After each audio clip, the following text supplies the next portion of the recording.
welcome to Medical Dialogues. I'm Roshni Dhar and here's what I bring you from Medical World.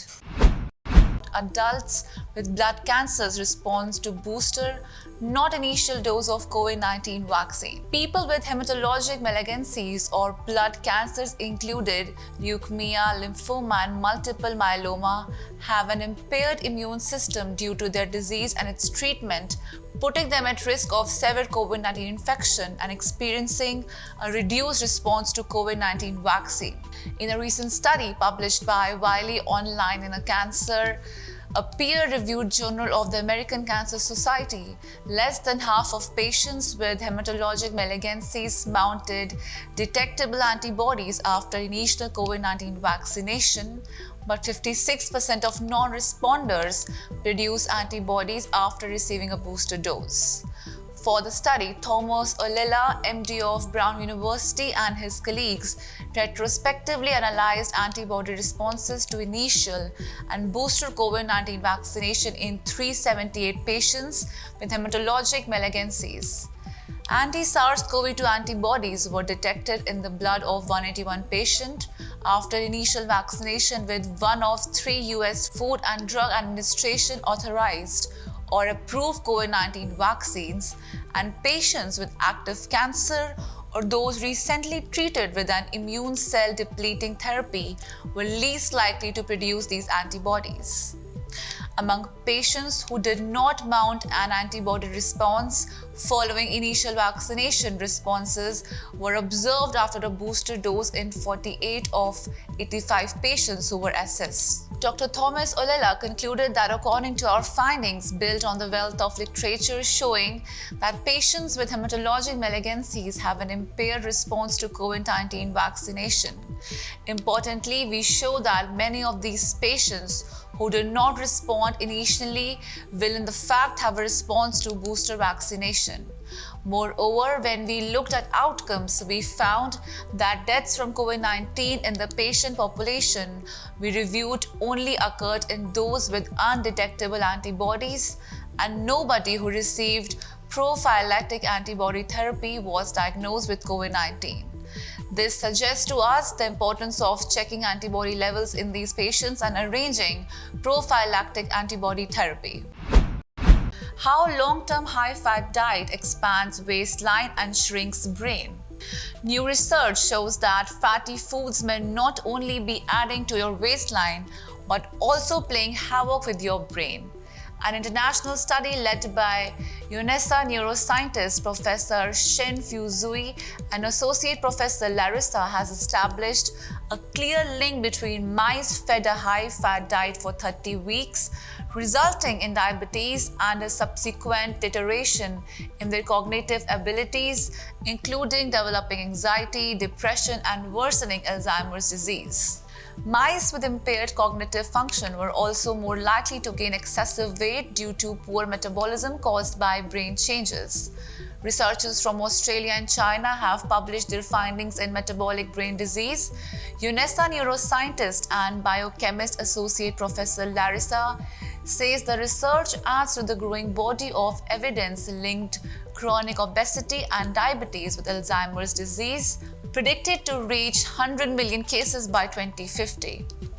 In the study, mice were randomly allocated to a standard diet or a high-fat diet for 30 weeks, starting at 8 weeks of age. The mice on the high-fat diet gained a lot of weight, developed insulin resistance, and started behaving abnormally compared to those fed a standard diet.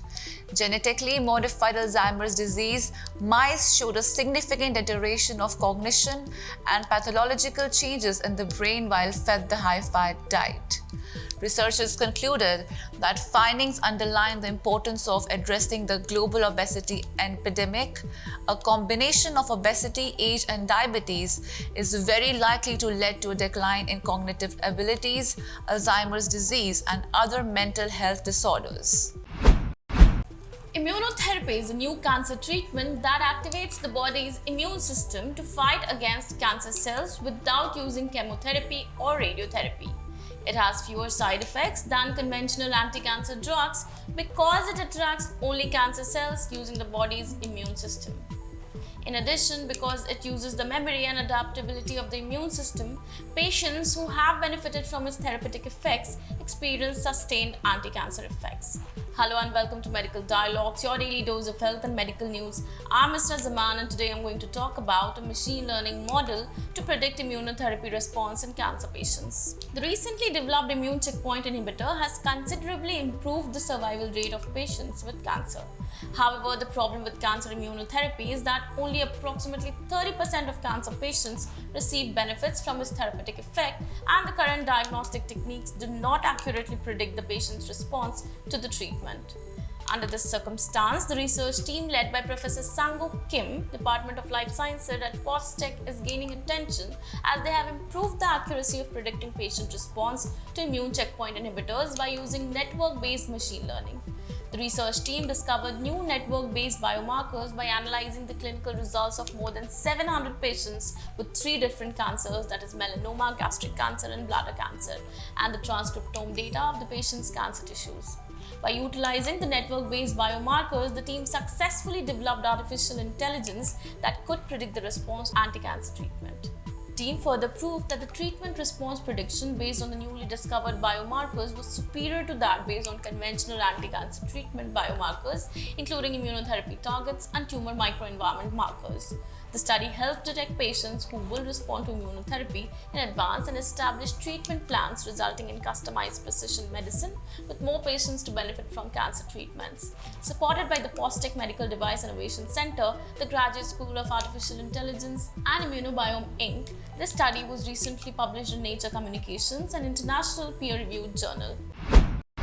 Hepatitis C treatment access in reducing morbidity and mortality among people who inject drugs. A longitudinal cohort study of persons with a history of injection drug use has found that more people who inject drugs, or PWID, are receiving hepatitis C virus treatment, which is associated with significant reductions in liver disease and mortality. According to the authors, continued testing, treatment, and community-based interventions would move to the United States closer to 2030 HCV elimination goals set by the WHO and US Department of Health and Human Sciences within the next decade. The findings are published in the Annals of Internal Medicine. Researchers from Johns Hopkins Bloomberg School of Public Health studied 1323 participants enrolled in the ALIVE, that is AIDS linked to the intravenous experience study from 2006 to 2019 in Baltimore, Maryland, to assess whether all oral HCV treatments were accessed by PWID and if those treatments reduced liver disease burden and mortality.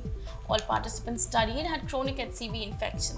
They were tested for HCV RNA biennially from 2006 to 2012 and yearly from 2014 to 2019. The researchers found that the proportion of participants in whom HCV RNA was found decreased significantly from 100% of participants in 2006 to 48% in 2019, representing substantial increases in the treatment.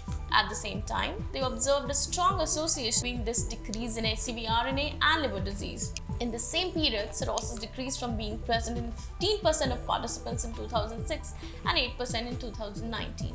According to the authors, given that 48% of participants in the sample remained chronically infected, their findings also underscore the heterogeneity of treatment uptake among PWID and the imperative to overcome these residual barriers to eliminate HCV infection in the United States. They also add that because the goal of a 65% reduction in mortality by 2030 is relative to 2015, progress toward achieving this target must include HCV epidemiologic data collected before 2015. That's all for today. Stay tuned to Medical Dialogues for latest updates. Never miss a medical update from Medical Dialogues. Like, subscribe, and press the bell icon.